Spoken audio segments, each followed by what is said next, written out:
Miss Jody, and this is another edition of our Sugar and Spice story time. Today we're reading The Popcorn Book from Tomie de Paola. And later, after the book, I'm going to show you how you can spice up the popcorn so it's not plain. So let's read our book right now. The Popcorn Book by Tomie de Paola. And now a word from our sponsor. Mom, can we make some popcorn? Yes, the popcorn's in the refrigerator. Yummy! I wonder why Mom keeps the popcorn in the refrigerator. I don't know. I'll go look it up. Here it is. Popcorn is best stored in a tight jar in the refrigerator so the kernels keep their moisture. Boy, this is interesting. Popcorn is the oldest of the three main types of corn. There is field corn, which we feed to animals like cattle and pigs, sweet corn, which is the kind we eat, and popcorn. Popcorn was discovered by the Indian people in the Americas many thousands of years ago. One of the first sights Columbus saw in the New World was the Indians in San Salvador selling popcorn and wearing it as jewelry. First, I heat it up in the pan. But popcorn is even older than that. In a bat cave in New Mexico, archaeologists found some popcorn that was 5,600 years old. And 1,000-year-old popcorn kernels were found in Peru that could still be popped. Now the cooking oil. The Indian people of the Americas had many different ways to pop popcorn.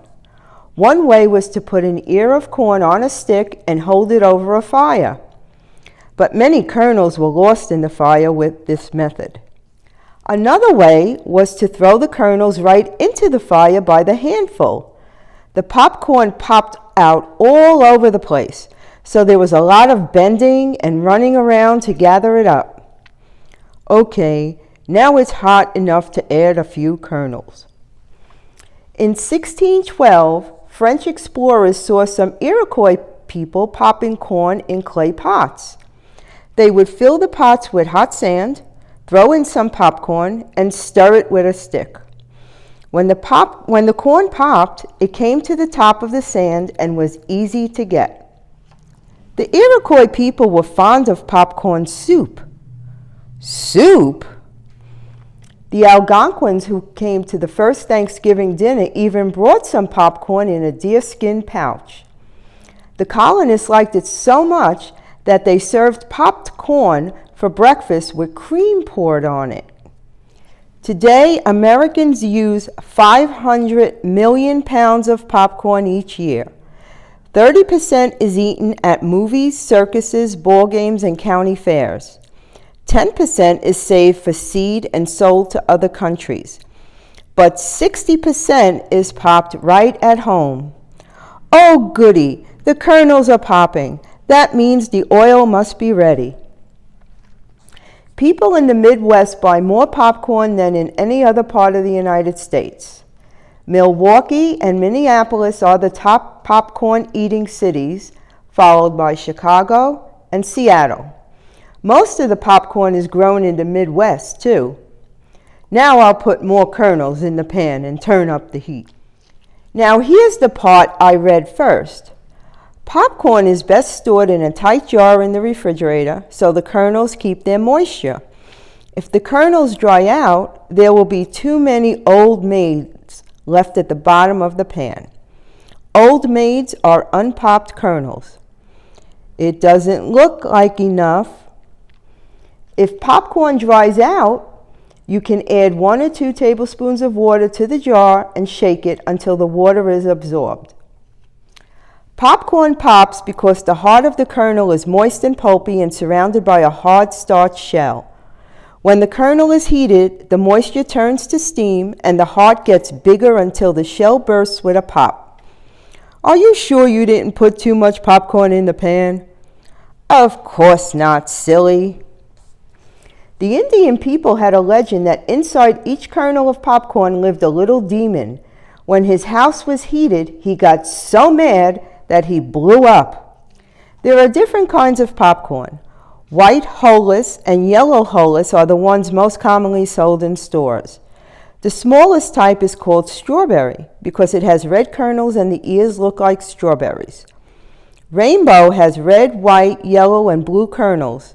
It is sometimes called calico. There is black popcorn too, but all of it pops white.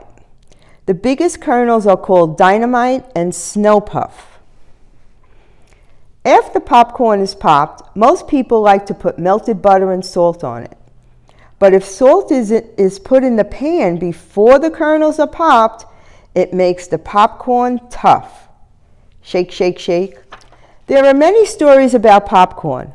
One of the funniest and best known comes from America's Midwest. One summer, it was so hot and dry that all the popcorn in the fields began to pop. In no time at all, the sky was filled with flying popcorn.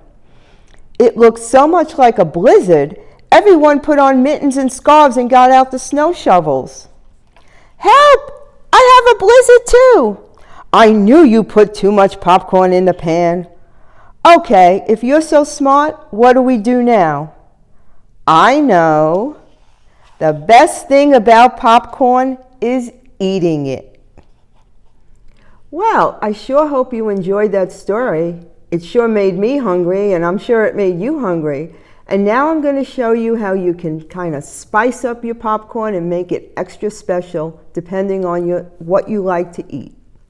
So popcorn doesn't just have to be eaten plain like this. You could have popcorn with many different things in it. One of the things you can do is put chocolate chips in, or any kind of chip for that matter. We have white chocolate here, we have peanut butter chocolate chips, and we have regular chocolate chips.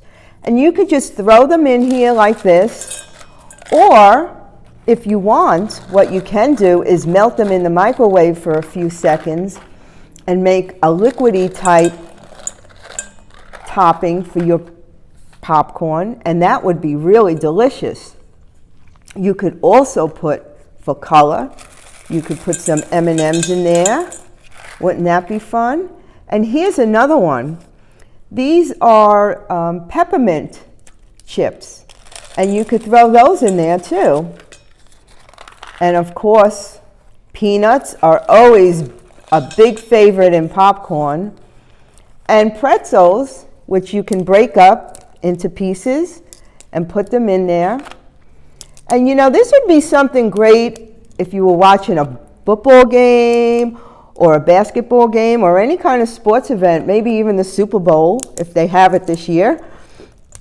You just mix this all up and you get your whoops, some of those pieces are alive here. You mix it all up. Mix it really well, and if you're using the melted ingredients, you might want to use a big spoon to mix this. You just mix it all up, get everything in there, and there you go. You have delicious popcorn that everybody is going to remember, and they'll be coming to your house for more popcorn. You can mix also, some people mix Chex Mix in here with popcorn. I've heard of that. And if you don't have any of these ingredients, then you could just melt some butter and put some salt on, and it'll be just fine. Well, bye-bye, and I'm hoping that you enjoyed our little segment today, and we'll see you next time on Sugar and Spice. Bye!